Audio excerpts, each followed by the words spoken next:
Green MP Molly Scott Cato on TTIP and Brexit. Again. This is what Caroline Lucas MP said about TTIP. TTIP transfers power from people to corporations. It vastly reduces the accountability of big business, but places our public services and whole governments at their mercy. Now, the official position of the Green Party is to stay in the EU and reform it. Yes, that reform that's gone so well for us over the past 40 years. And that reform that Cameron didn't get any of, even when the UK were on the verge of leaving. That reform.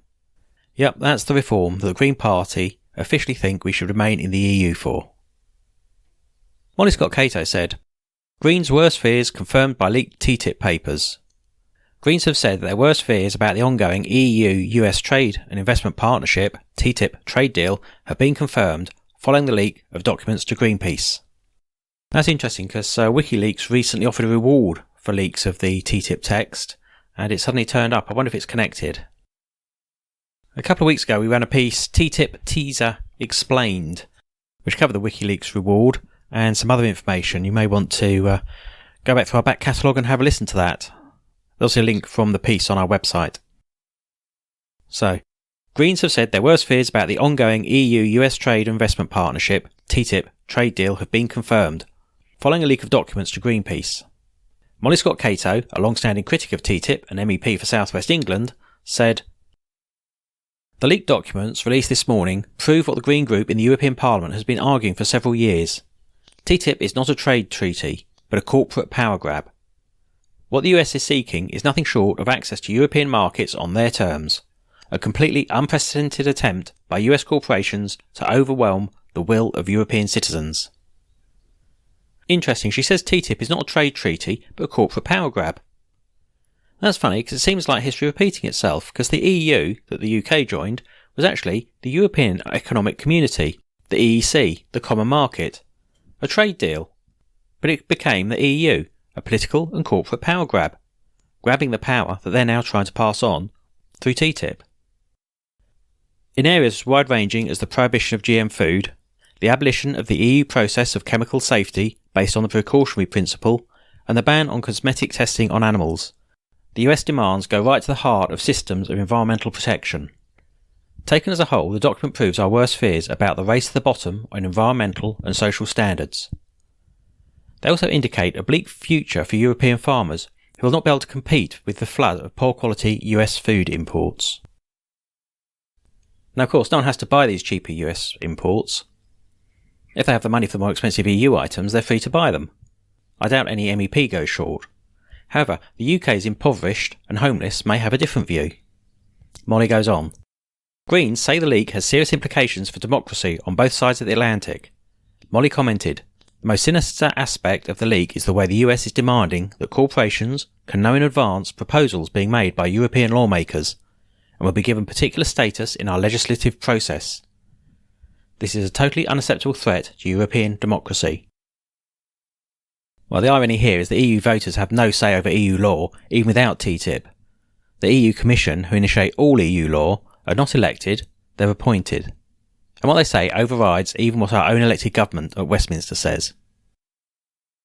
A good example of the UK's democracy working in the UK Parliament is given by Green MP Caroline Lucas. Even as only one of 650 MEPs in Westminster, and as the Greens' sole MP, she got a bill debated, and it would have been passed into law if enough other MPs, who were also directly elected by us, had agreed. From the BBC website. MPs now move on to Green MP Caroline Lucas's National Health Services Bill, which reinstates the Health Secretary's duty to promote in England a comprehensive health service. The bill also reduces private sector involvement in the NHS and protects the UK's public health services from provisions in international treaties, such as TTIP. Caroline Lucas said that the bill would reverse the creeping marketisation of the health service.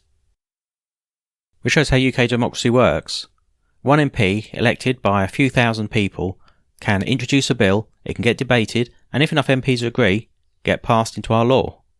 Try doing that with the EU. But back to the article.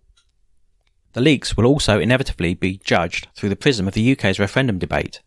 However, Greens say that TTIP is not a good reason to leave the EU. Well, I've got to say, if some EU countries want TTIP, who are we to stop them?